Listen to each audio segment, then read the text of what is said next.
ಮಿತ್ರರೇ ನಮಸ್ಕಾರ. ಮಿತ್ರರೇ, ಪಶ್ಚಿಮ ಬಂಗಾಳ ಮತ್ತು ತಮಿಳುನಾಡಿನಲ್ಲಿ ಬೆಳಗ್ಗೆ ಆರಂಭವಾದಂತಹ ಚುನಾವಣೆ ನೋಡಿದಾಗಲೇ ನಿಮಗೊಂದು ಮಾತನ್ನು ಹೇಳಿದ್ದೆ, ಈ ಬಾರಿ ಇತಿಹಾಸ ನಿರ್ಮಾಣ ಆಗುವಂತಹ ಎಲ್ಲ ಸಾಧ್ಯತೆಗಳಿದ್ದಾವೆ ಅಂತ. ಯಾಕೆ ಅಂತಂದರೆ ಈ ಹಿಂದೆಂದೂ ಕೂಡ ಜನ ಇಷ್ಟೊಂದು ಉತ್ಸಾಹದಲ್ಲಿ ಬಂದು ಮತದಾನ ಮಾಡಿದ್ದನ್ನು ಈ ದೇಶ ನೋಡಿಯೇ ಇಲ್ಲ. ಆ ಪರಿಯಾಗಿ ಮತದಾನ ನಡೆದಿದೆ.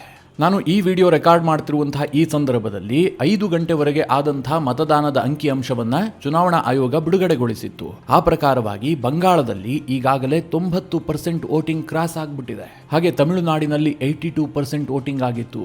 ಇನ್ನೂ ಸಹ ಮತದಾನ ಮಾಡೋದಕ್ಕೆ 1 ಗಂಟೆ ಬಾಕಿ ಇದ್ದಂತಹ ಸಂದರ್ಭದಲ್ಲಿ ಬಂದಂತಹ ಅಂಕಿಅಂಶ ಇದು.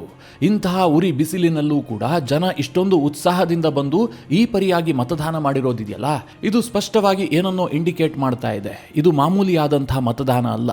ಅದು ಪಶ್ಚಿಮ ಬಂಗಾಳ ಇರಬಹುದು ಅಥವಾ ತಮಿಳುನಾಡು ಇರಬಹುದು, ಎರಡೂ ಕಡೆಯಲ್ಲೂ ಏನೋ ಒಂದನ್ನು ಸೂಚಿಸ್ತಾ ಇದೆ. ಮಿತ್ರರೇ, ಈ ವಿಡಿಯೋದಲ್ಲಿ ಈ ಬಗ್ಗೆ ಸ್ವಲ್ಪ ಮಾಹಿತಿ ಕೊಡುವಂತಹ ಪ್ರಯತ್ನ ಮಾಡ್ತೀನಿ. ನೀವು ಈ ವಿಡಿಯೋನ ಕೊನೆವರೆಗೂ ಮಿಸ್ ಮಾಡದೆ ನೋಡಿ. ತುಂಬ ಮೊದಲನೇದಾಗಿ ಏನು ಹೇಳಬೇಕು ಕೇಳಿದ್ರೆ, ಬಂಗಾಳದಲ್ಲಿ ಬಹುತೇಕ ಶಾಂತಿಯುತವಾಗಿ ಮತದಾನ ನಡೆದಿದೆ. ನಿಮ್ಗೆ ಅನಿಸಬಹುದು ಅಲ್ಲೊಂದು ಇಲ್ಲೊಂದು ಇನ್ಸಿಡೆಂಟ್ ವರದಿ ಆಗಿದೆಯಲ್ಲ ಅಂತ. ಆದರೆ ಅದೆಲ್ಲವೂ ಕೂಡ ಬಹಳ ಕಡಿಮೆ. ಈ ಹಿಂದಿನ ಚುನಾವಣೆಗೆ ಹೋಲಿಸಿದ್ರೆ ಇವತ್ತು ಬಹಳ ಶಾಂತಿಯುತವಾಗಿ ಮತದಾನ ನಡೆದಿದೆ. ಹೀಗಾಗಿ ದೊಡ್ಡ ಧನ್ಯವಾದವನ್ನ ಕೇಂದ್ರ ಚುನಾವಣಾ ಆಯೋಗಕ್ಕೆ ಹೇಳಬೇಕು. ಎರಡನೆಯದಾಗಿ ಕೇಂದ್ರದ ಭದ್ರತಾ ಸಿಬ್ಬಂದಿಗಳಿಗೆ ಹೇಳಬೇಕು. ಕೇಂದ್ರದ ಭದ್ರತಾ ಸಿಬ್ಬಂದಿಗಳು ಬಂಗಾಳದಲ್ಲಿ ದೊಡ್ಡ ಇಂಪ್ಯಾಕ್ಟ್ ಅನ್ನೇ ಮಾಡಿದ್ದಾರೆ. ಇಲ್ಲದೆ ಹೋದರೆ ಇಷ್ಟು ಶಾಂತಿಯುತವಾಗಿ ಬಂಗಾಳದ ಚುನಾವಣೆ ನಡೆದಂತಹ ಇತಿಹಾಸವೇ ಇಲ್ಲ.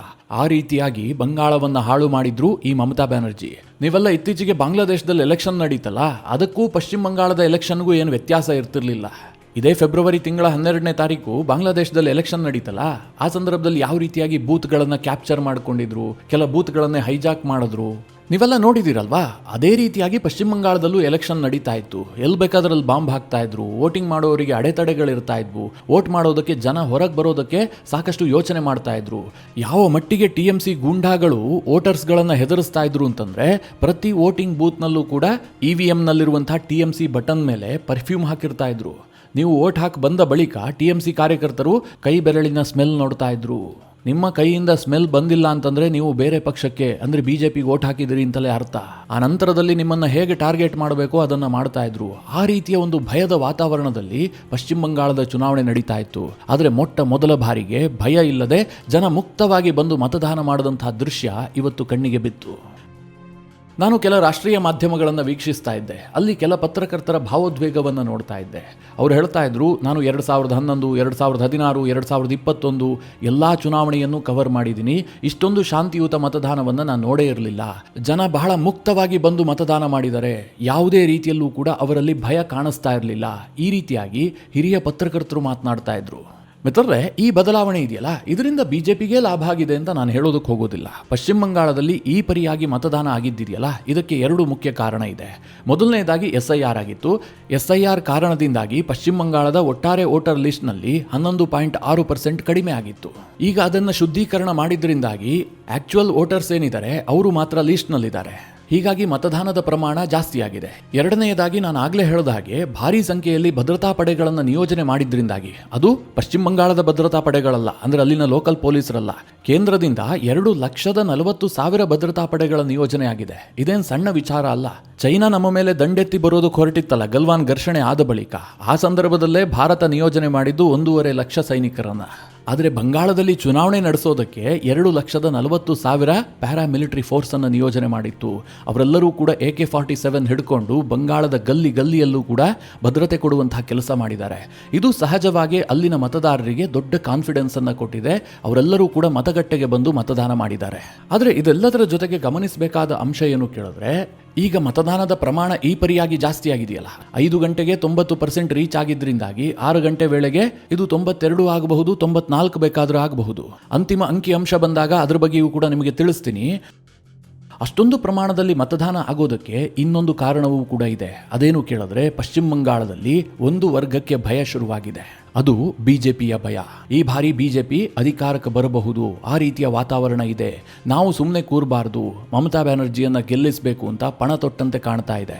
ಹೀಗಾಗಿ ಮುಸ್ಲಿಂ ಜನಸಂಖ್ಯೆ ಇರುವಂತಹ ಪ್ರದೇಶದಲ್ಲಿ ವಿಪರೀತವಾಗಿ ಮತದಾನ ಆಗಿದೆ. ಗಂಟೆಗಟ್ಟಲೆ ಕ್ಯೂ ನಿಂತುಬಿಟ್ಟು ಮುಸ್ಲಿಂ ಸಮುದಾಯದವರು ವೋಟಿಂಗ್ ಮಾಡಿದ್ದಾರೆ. ಇದರ ಅರ್ಥ ಏನು ಕೇಳಿದ್ರೆ, ಅವರಿಗೆ ಬಹಳ ಭಯ ಕಾಡ್ತಾ ಇದೆ. ಯಾಕೆಂತಂದ್ರೆ BJP ಅವರು ಘೋಷಣೆ ಮಾಡಿದಾರಲ್ವಾ, ಮೊದಲನೇದಾಗಿ UGC ಜಾರಿಗೆ ತರ್ತೀವಿ, ಅಕ್ರಮ ವಲಸಿಗರನ್ನ ಮುಲಾಜಿಲ್ಲದೆ ಹೊರ ಹಾಕ್ತೀವಿ, ಈ ಎಲ್ಲ ಘೋಷಣೆಗಳ ಕಾರಣದಿಂದಾಗಿ ಮಮತಾ ಏನಾದರೂ ನಮ್ಮ ಕೈ ತಪ್ಪು ಹೋಗಿದ್ದೆ ಆದರೆ, ಅಂದರೆ ಅವರು ಅಧಿಕಾರವನ್ನು ಕಳೆದುಕೊಂಡಿದ್ದೆ ಆದರೆ ನಮಗೆ ಸಂಕಷ್ಟ ಉಂಟಾಗುತ್ತೆ. ನಮ್ಮ ವಿರೋಧಿ ಸರ್ಕಾರ ಬಂಗಾಳದಲ್ಲಿ ಅಧಿಕಾರಕ್ಕೆ ಬರುತ್ತೆ ಎನ್ನುವಂತಹ ಭಯ ಇದೆಯಲ್ಲ, ಹೆಚ್ಚು ಮುಸ್ಲಿಮರನ್ನ ಮತಗಟ್ಟೆಗೆ ಕರೆ ತಂದಿದೆ. ಹೀಗಾಗಿ ಈ ವಿಪರೀತ ಮತದಾನ ಆಗಿರೋದು ಕೇವಲ ಬಿಜೆಪಿಗೆ ಲಾಭ ಆಗಿದೆ ಅಂತ ಹೇಳೋದಕ್ಕೆ ಸಾಧ್ಯ ಇಲ್ಲ. ಆದರೆ ಬದಲಾವಣೆಯಂತೂ ಬಂಗಾಳದಲ್ಲಿ ಕಾಣ್ತಾ ಇದೆ. ಬಿಜೆಪಿ ಈ ಹಿಂದೆಂದಿಗಿಂತಲೂ ಹೆಚ್ಚು ಸೀಟನ್ನು ಗಳಿಸುವಂತಹದ್ದು ಶತಸಿದ್ಧ, ಅದರಲ್ಲಿ ಯಾವುದೇ ಡೌಟ್ ಇಲ್ಲ. ಇವತ್ತು ಮೊದಲ ಹಂತದಲ್ಲಿ ಒಟ್ಟು 152 ಕ್ಷೇತ್ರಗಳಿಗೆ ಚುನಾವಣೆ ನಡೆದಿತ್ತು. ಒಟ್ಟು 16 ಜಿಲ್ಲೆಗಳಲ್ಲಿ ನಡೆದಂತಹ ಮತದಾನ. ಬಿಜೆಪಿ ಒಂದು ವೇಳೆ ಅಧಿಕಾರಕ್ಕೆ ಬರಬೇಕಾದ್ರೆ ಈ 152ರ ಪೈಕಿ 100ಕ್ಕೂ ಹೆಚ್ಚು ಸೀಟ್ಗಳನ್ನು ಗೆಲ್ಲಲೇಬೇಕು. 2021ರಲ್ಲಿ ಮಮತಾ ಬ್ಯಾನರ್ಜಿ ಅವರು 92 ಸೀಟ್ಗಳನ್ನು ಗೆದ್ದಿದ್ರು, ಬಿಜೆಪಿಯವರು 59 ಸೀಟ್ಗಳನ್ನು ಗೆದ್ದಿದ್ರು. ಮಿತ್ರರೇ, ಇಲ್ಲೇನಾದರೂ ಬಿಜೆಪಿ 100ನ್ನು ಕ್ರಾಸ್ ಮಾಡ್ತು ಅಂತಂದ್ರೆ ಇವರು ಅಧಿಕಾರದ ಹತ್ತಿರಕ್ಕೆ ಬಂದೇ ಬರ್ತಾರೆ. ಎರಡನೇ ಹಂತದಲ್ಲಿ ಬಿಜೆಪಿ ಅಷ್ಟಾಗಿ ನಿರೀಕ್ಷೆ ಇಟ್ಕೊಳ್ಳೋದಕ್ಕೆ ಸಾಧ್ಯ ಇಲ್ಲ. ಇನ್ನೇನಾದರೂ ಬಿಜೆಪಿಯ ಪರವಾಗಿ ಅಲೆ ಇದ್ದಿದ್ದೆ ಆದರೆ ಒಂದು 40% ಸೀಟನ್ನು ಗಳಿಸಬಹುದಷ್ಟೇ. ಎರಡನೇ ಹಂತದಲ್ಲಿ ಒಟ್ಟು 142 ಕ್ಷೇತ್ರಗಳಿಗೆ ಚುನಾವಣೆ ನಡೆಯುತ್ತಲ್ಲ, ಅಲ್ಲಿ ಕಳೆದ ಬಾರಿ ಬಿಜೆಪಿ ಗೆದ್ದಿದ್ದು ಕೇವಲ 18 ಕ್ಷೇತ್ರಗಳು ಮಾತ್ರ. ಈ ಬಾರಿ ತೀರಾ ಪ್ರಯತ್ನ ಪಟ್ಟರೆ ಅದು 40ರಿಂದ 45ಕ್ಕೆ ಏರಿಕೆ ಆಗಬಹುದಷ್ಟೇ, ಅದಕ್ಕಿಂತ ಹೆಚ್ಚು ಚಾನ್ಸ್ ಇಲ್ಲ. ಹೀಗಾಗಿ ಬಂಗಾಳದಲ್ಲಿ ಬಿಜೆಪಿ ಅಧಿಕಾರ ಹಿಡಿಬೇಕು ಅಂತಂದ್ರೆ ಇವತ್ತು ಮತದಾನ ನಡೆದಂತಹ ಕ್ಷೇತ್ರಗಳ ಪೈಕಿ 100ಕ್ಕೂ ಹೆಚ್ಚು ಸೀಟ್ಗಳನ್ನು ಗೆಲ್ಲಲೇಬೇಕು. ಸದ್ಯ ಚುನಾವಣೆ ನಂತರದ ವಾತಾವರಣವನ್ನು ನೋಡ್ತಾ ಇದ್ರೆ ಬಿಜೆಪಿಗೆ ಒಂದು ಮಹತ್ವಾಕಾಂಕ್ಷೆಯಂತೂ ಕಾಣಿಸ್ತಾ ಇದೆ. ನಿರಾಶೆ ಎಲ್ಲೂ ಕೂಡ ಇಲ್ಲ, ಯಾವ ನಾಯಕರ ಮುಖದಲ್ಲೂ ಕೂಡ ಅದು ಕಾಣ್ತಾ ಇಲ್ಲ. ಮೋದಿ ಇವತ್ತು ಕೂಡ ಪ್ರಚಾರದಲ್ಲಿ ಭಾಗಿಯಾಗಿದ್ರು, ರೋಡ್ ಶೋಗಳಲ್ಲಿ ಭಾಗಿಯಾಗಿದ್ರು, ಜೊತೆಗೆ ಮಮತಾ ಬ್ಯಾನರ್ಜಿಯನ್ನ ನೇರವಾಗಿ ಅಟ್ಯಾಕ್ ಮಾಡಿದ್ದಾರೆ. ನಾನು ಬಂಗಾಳದಲ್ಲಿ ಚುರುಮುರಿಯನ್ನು ತಿಂದ್ರೆ ಅದು ನನಗೆ ಖಾರ ಆಗ್ತಾ ಇಲ್ಲ, ಮಮತಾ ಬ್ಯಾನರ್ಜಿ ಅವರಿಗೆ ಖಾರ ಆಗ್ತಾ ಇದೆ. ಮೇ 4ನೇ ತಾರೀಕು ನಾವು ಚುರುಮುರಿಯನ್ನು ಹಂಚುತ್ತೀವಿ, ಮಿಠಾಯಿಯನ್ನು ಕೂಡ ತಿನ್ನಿಸ್ತೀವಿ, ಹೀಗಂತ ಮೋದಿ ಮಮತಾ ಬ್ಯಾನರ್ಜಿ ವಿರುದ್ಧ ಗುಡುಗಿದ್ದಾರೆ. ಜೊತೆಗೆ ಬಂಗಾಳಕ್ಕೆ 10 ಗ್ಯಾರಂಟಿಗಳನ್ನು ಕೂಡ ಘೋಷಣೆ ಮಾಡಿದ್ದಾರೆ. ಅಂದ್ರೆ ಬಂಗಾಳದ ಸಂಕಲ್ಪ ಪತ್ರದಲ್ಲಿ ಬಿಜೆಪಿ ಏನ್ ಭರವಸೆ ಕೊಟ್ಟಿತ್ತು ಅದೇ ಗ್ಯಾರಂಟಿಗಳನ್ನ ಜನರಿಗೆ ನೆನಪು ಮಾಡಿಕೊಟ್ಟಿದ್ದಾರೆ. ನಾವು ಅಧಿಕಾರಕ್ಕೆ ಬಂದಿದ್ದೆ ಆದ್ರೆ ಈ ಭರವಸೆಗಳನ್ನ ಮಿಸ್ ಮಾಡಲ್ಲ, ಇದು ಮೋದಿ ಕಿ ಗ್ಯಾರಂಟಿ ಅಂತ ಪ್ರಧಾನಮಂತ್ರಿಗಳು ಬಂಗಾಳದ ಜನರಿಗೆ ಭರವಸೆ ಕೊಟ್ಟಿದ್ದಾರೆ. ಇನ್ನು ಬಂಗಾಳದಲ್ಲಿ ಚುನಾವಣೆ ನಡೀತಾ ಇದ್ದಂತಹ ಸಂದರ್ಭದಲ್ಲಿ ಅಮಿತ್ ಶಾ ಬಂಗಾಳದ ಬಿಜೆಪಿಯ ಚುನಾವಣಾ ವಾರ್ ರೂಮ್ ನಲ್ಲೇ ಕೂತ್ಕೊಂಡಿದ್ರು. ಇದರ ನಡುವೆ ನನಗೆ ಬಹಳ ಇಂಟ್ರೆಸ್ಟಿಂಗ್ ಅನಿಸಿದ್ದು ರಾಹುಲ್ ಗಾಂಧಿ ಅವರ ಸ್ಟೇಟ್ಮೆಂಟ್. ಅವರು ಒಂದು ರೀತಿಯಲ್ಲಿ ಬಿಜೆಪಿಯ ಗೆಲುವನ್ನು ಘೋಷಿಸಿದಂತಿತ್ತು. ಅದೇನು ಕೇಳಿದ್ರೆ, ಮಮತಾ ಬ್ಯಾನರ್ಜಿ ಅವರು ಏನಾದರೂ ಸರಿಯಾಗಿ ಆಡಳಿತವನ್ನು ನಡೆಸಿದ್ದೇ ಆಗಿದ್ರೆ ಬಿಜೆಪಿಗೆ ಇಲ್ಲಿ ಜಾಗ ಸಿಗ್ತಾ ಇರಲಿಲ್ಲ. ಮಮತಾ ಅತಿಯಾಗಿ ಓಲೈಕೆ ಮಾಡಿದ ಕಾರಣದಿಂದಾಗಿಯೇ ಬಿಜೆಪಿ ಇವತ್ತು ಇಲ್ಲಿ ಬೇರೂರ್ತಾ ಇದೆ. ಮಮತಾರ ಭ್ರಷ್ಟಾಚಾರದ ಸರ್ಕಾರ ಬಿಜೆಪಿಗೆ ಅವಕಾಶವನ್ನು ಕಲ್ಪಿಸ್ತಾ ಇದೆ. ಹೀಗಂತ ರಾಹುಲ್ ಗಾಂಧಿ ಅವರು ನೇರವಾಗಿ ಮಮತಾ ಬ್ಯಾನರ್ಜಿ ವಿರುದ್ಧ ಅಟ್ಯಾಕ್ ಮಾಡಿದ್ದಾರೆ. ನಿಮಗೆಲ್ಲ ಗೊತ್ತಿರಬಹುದು, ರಾಹುಲ್ ಗಾಂಧಿ ಯಾವತ್ತೂ ಕೂಡ ಮಮತಾ ವಿರುದ್ಧ ಮಾತನಾಡ್ತಾ ಇರಲಿಲ್ಲ. ಆದರೆ ಚುನಾವಣೆ ಸಮೀಪಿಸ್ತಾ ಇದ್ದ ಹಾಗೆ ರಾಹುಲ್ ಗಾಂಧಿ ಕೂಡ ಮಮತಾರನ್ನ ಟಾರ್ಗೆಟ್ ಮಾಡೋದಕ್ಕೆ ಶುರು ಮಾಡಿದ್ರು. ರಾಹುಲ್ ಗಾಂಧಿಯೇ ಮಮತಾ ಬ್ಯಾನರ್ಜಿ ಓಲೈಕೆ ರಾಜಕಾರಣ ಮಾಡ್ತಾ ಇದ್ದಾರೆ ಅಂತ ಹೇಳಬೇಕಾದ್ರೆ ಮಮತಾ ಇನ್ನು ಯಾವ ಲೆವೆಲ್ಗೆ ಓಲೈಕೆ ಮಾಡಿರಬಹುದು ಅಂತ ಊಹೆ ಮಾಡ್ಕೊಳ್ಳಿ. ಒಂದು ರೀತಿಯಲ್ಲಿ ನೋಡಿದ್ರೆ ಇದು INDIA ಕೂಟದ ದುಸ್ಥಿತಿ. ಯಾಕೆ ಕೇಳಿದ್ರೆ TMC ಕೂಡ INDIA ಕೂಟದ ಪ್ರಮುಖ ಪಿಲ್ಲರ್. ಬಂಗಾಳದಲ್ಲಿ ಮಮತಾ ಬ್ಯಾನರ್ಜಿ ಅವರ ಆಡಳಿತ ಸರಿ ಇಲ್ಲ, ಅವರು ಓಲೈಕೆ ಮಾಡ್ತಾರೆ, ಅವರು ಭ್ರಷ್ಟಾಚಾರಿ. ಆದರೆ ದೆಹಲಿಯಲ್ಲಿ ನಾವು ಅವ್ರ ಜೊತೆ ಕೈ ಜೋಡಿಸ್ತೀವಿ. ಅವರು ಭ್ರಷ್ಟರೇ ಆಗಿರಲಿ ಅಥವಾ ಓಲೈಕೆಯನ್ನೇ ಮಾಡಲಿ, ಅದು ನಮಗೆ ಮ್ಯಾಟರ್ ಆಗೋದಿಲ್ಲ. ಯಾಕೆ ಕೇಳಿದ್ರೆ ನಮಗೆ ಮೋದಿಯ ವಿರುದ್ಧ ಮಮತಾರಂತಹ ಶಕ್ತಿ ಬೇಕು, ಅವರ ಹಿನ್ನೆಲೆ ನಮಗೆ ಮುಖ್ಯ ಆಗೋದಿಲ್ಲ. ಇದು ರಾಹುಲ್ ಗಾಂಧಿ ಅವರ ದಾಟಿ.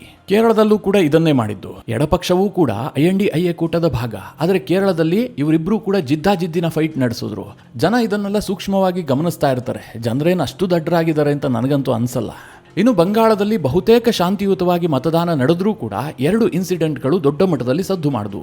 ಮೊದಲನೇದಾಗಿ ಹುಮಾಯೂನ್ ಕಬೀರ್ ಮತ್ತು TMCಯ ನಡುವೆ ದೊಡ್ಡ ಸಂಘರ್ಷ ಆಯಿತು. TMCಯ ಕಾರ್ಯಕರ್ತರು ಹುಮಾಯೂನ್ ಕಬೀರ್ ಕಾರಿಗೆ ಕಲ್ಲೆಸೆದಂತಹ ಪ್ರಕರಣವೂ ಕೂಡ ನಡೆಯಿತು. ಇನ್ನೊಂದು ಚುನಾವಣೆ ವೇಳೆ ನಡೆದಂತಹ ಕೆಟ್ಟ ಘಟನೆ ಏನು ಕೇಳಿದ್ರೆ, ಕುಮಾರ್ಗಂಜ್ನಲ್ಲಿ ಬಿಜೆಪಿಯ ಅಭ್ಯರ್ಥಿಯಾದಂತಹ ಸುವೇಂದು ಸರ್ಕಾರ್ಗೆ TMCಯ ಗೂಂಡಾಗಳು ಗೇರಾವ್ ಹಾಕಿ ಅವರಿಗೆ ಥಳಿಸುವಂತಹ ಯತ್ನ ಮಾಡಿದ್ದಾರೆ. ಅವರಿಗೆ ಸಣ್ಣ ಪುಟ್ಟ ಗಾಯಗಳಾಗಿದೆ ಅಂತ ಹೇಳಲಾಗ್ತಾ ಇದೆ. ಅವರು ಈ ಗೂಂಡಾಗಳಿಂದ ತಪ್ಪಿಸಿಕೊಳ್ಳೋದಕ್ಕೋಸ್ಕರವಾಗಿ ಪೊಲೀಸರ ಜೊತೆಯಲ್ಲಿ ಕಲ್ಲು ಮುಳ್ಳು ಅಂತ ನೋಡದೆ ಕೃಷಿ ಭೂಮಿಯಲ್ಲೆಲ್ಲ ಓಡೋಗಿದ್ದಾರೆ. ಆ ವಿಡಿಯೋ ಬಹಳಷ್ಟು ವೈರಲ್ ಆಯಿತು. ಚುನಾವಣಾ ಆಯೋಗ ಇದನ್ನು ಗಂಭೀರವಾಗಿ ಪರಿಗಣಿಸಿದೆ. ಯಾರ್ಯಾರು ಆ ವಿಡಿಯೋದಲ್ಲಿ ಕಾಣ್ತಾ ಇದ್ದಾರೋ, ಆ ಘಟನೆಗೆ ಯಾರ್ಯಾರು ಕಾರಣರಾಗಿದ್ದಾರೋ ಅವರೆಲ್ಲರನ್ನ ಬಂಧಿಸೋದಕ್ಕೆ ಆದೇಶವನ್ನು ಕೂಡ ಮಾಡಲಾಗಿದೆ. ಇನ್ನು ಬಂಗಾಳ ಮಾತ್ರ ಅಲ್ಲ, ತಮಿಳುನಾಡಿನಲ್ಲೂ ಕೂಡ ಭರ್ಜರಿಯಾಗಿ ಮತದಾನ ನಡೆದಿದೆ. 5 ಗಂಟೆ ವೇಳೆಗೆ ತಮಿಳುನಾಡಿನಲ್ಲಿ ಬರೋಬ್ಬರಿ 82% ವೋಟಿಂಗ್ ಆಗಿತ್ತು. ಏನು ಬಂಗಾಳದಷ್ಟು ಇಲ್ವಲ್ಲ ಅಂತ ನಿಮಗೆ ಅನ್ನಿಸಬಹುದು. ಆದರೆ ಈ ಹಿಂದೆ ತಮಿಳುನಾಡಿನಲ್ಲಿ ಅಂದರೆ 2021 ಮತ್ತು 2016ರಲ್ಲಿ ಕೇವಲ 74% ವೋಟಿಂಗ್ ಮಾತ್ರ ಆಗಿತ್ತು. 2011ರಲ್ಲಂತೂ ಜಯಲಲಿತಾ ದೊಡ್ಡ ವಿಕ್ಟರಿಯನ್ನು ಸಾಧಿಸಿದ್ರು. ಆಗ್ಲೂ ಸಹ ವೋಟಿಂಗ್ ಪರ್ಸೆಂಟೇಜ್ ಇದ್ದಿದ್ದು ಕೇವಲ 75% ಮಾತ್ರ. ಆದರೆ ಈ ಬಾರಿ ತಮಿಳುನಾಡಿನಲ್ಲಿ ಇಂತಹ ಬಿರು ಬೇಸಿಗೆಯಲ್ಲೂ ಕೂಡ 5 ಗಂಟೆ ವೇಳೆಗೆ 82% ವೋಟಿಂಗ್ ಆಗಿತ್ತು. ಅಂತಿಮ ಸಂಖ್ಯೆ ಇನ್ನೂ ಕೂಡ ಜಾಸ್ತಿ ಆಗಿರುತ್ತೆ. ಇವತ್ತು ವೋಟಿಂಗ್ ಆದಂತಹ ರೀತಿಯನ್ನ ನೋಡಿದ್ರೆ ವಿಜಯನ್ನ ಎಲ್ಲರೂ ಕೂಡ ನೆಗ್ಲೆಕ್ಟ್ ಮಾಡಿದ್ರು, ಆದರೆ ವಿಜಯರನ್ನ ನೆಗ್ಲೆಕ್ಟ್ ಮಾಡುವಂತಿಲ್ಲ. ಅವರು ದೊಡ್ಡ ಪ್ರಮಾಣದಲ್ಲಿ ಎರಡೂ ಪಕ್ಷಗಳ ವೋಟ್ಗೆ ಕನ್ನ ಹಾಕದಂತೆ ಕಂಡು ಬರ್ತಾ ಇದೆ. ಇದಕ್ಕೊಂದು ಬೆಸ್ಟ್ ಎಕ್ಸಾಂಪಲ್ ಏನು ಕೇಳಿದ್ರೆ, ಕರೂರಿನಲ್ಲಿ ವಿಜಯ್ ರ್ಯಾಲಿ ವೇಳೆ ಕಾಲ್ ತುಳಿತ ಆಗಿತ್ತಲ್ಲ, ಅದೇ ಕ್ಷೇತ್ರದಲ್ಲಿ 5 ಗಂಟೆ ವೇಳೆಗೆ 90% ಅಷ್ಟು ವೋಟಿಂಗ್ ಆಗಿತ್ತು. ಮಾಧ್ಯಮದವರು ಮೈಕ್ ಹಿಡಿದ್ರೆ ವಿಜಯ್ ಹೆಸರು ಜಾಸ್ತಿ ಕೇಳಿಬರ್ತಾ ಇತ್ತು. ಇದರ ಅರ್ಥ ವಿಜಯ್ ಅಧಿಕಾರಕ್ಕೆ ಬರ್ತಾರೆ ಅಂತಲ್ಲ. ಆದರೆ ಈ ಬಾರಿ ತಮಿಳುನಾಡಿನಲ್ಲಿ ವಿಜಯ್ ದೊಡ್ಡ ಮಟ್ಟದಲ್ಲಿ ಎಮರ್ಜ್ ಆಗಬಹುದು, ಜೊತೆಗೆ ಒಂದು ತ್ರಿಕೋನ ಸ್ಪರ್ಧೆ ಆಗಿದೆ ಅನ್ನುವಂಥದ್ದು ಕನ್ಫರ್ಮ್ ವಿಚಾರ. ಮಿತ್ರರೇ, ಫೈನಲ್ ಆಗಿ ಅಂಕಿಅಂಶ ಬಂದ ಬಳಿಕ ಈ ಚುನಾವಣೆಯಲ್ಲಿ ಬಂಗಾಳದ ಮೊದಲ ಹಂತ ಮತ್ತು ತಮಿಳುನಾಡಿನಲ್ಲಿ ನಡೆದಂತಹ ಚುನಾವಣೆಯಲ್ಲಿ ಯಾರು ನಿಜವಾಗ್ಲೂ ಮುಂದಿದ್ದಾರೆ ಅದರ ಬಗ್ಗೆ ನಿಮಗೆ ತಿಳಿಸ್ಕೊಡುವಂತಹ ಪ್ರಯತ್ನ ಮಾಡ್ತೀನಿ. ಈ ಎಲ್ಲ ಮಾಹಿತಿಯ ಕುರಿತಾಗಿ ನಿಮಗೇನು ಅನ್ನಿಸ್ತು? ನಿಮ್ಮ ಅನಿಸಿಕೆ ಅಭಿಪ್ರಾಯವನ್ನು ಕಮೆಂಟ್ ಮಾಡುವ ಮೂಲಕ ನಮಗೆ ತಿಳಿಸಿ. ಹಾಗೆ ನಿಮಗೆ ಈ ವಿಡಿಯೋ ಇಷ್ಟವಾದರೆ ಲೈಕ್ ಮಾಡಿ. ಜೊತೆಗೆ ನೀವಿನ್ನೂ ನಿಮ್ಮ ನೆಚ್ಚಿನ ಸಂಸ್ಕಾರ ಸೌರಭ ಯೂಟ್ಯೂಬ್ ಚಾನಲ್ನ ಸಬ್ಸ್ಕ್ರೈಬ್ ಮಾಡಿಲ್ಲ ಅಂತಾದರೆ ಈ ಕೂಡಲೇ ಸಬ್ಸ್ಕ್ರೈಬ್ ಮಾಡಿ. ಮುಂದಿನ ಎಲ್ಲ ಅಪ್ಡೇಟ್ಗಳ ನೋಟಿಫಿಕೇಷನ್ಗಾಗಿ ಬೆಲ್ ಐಕಾನ್ ಒತ್ತಿ.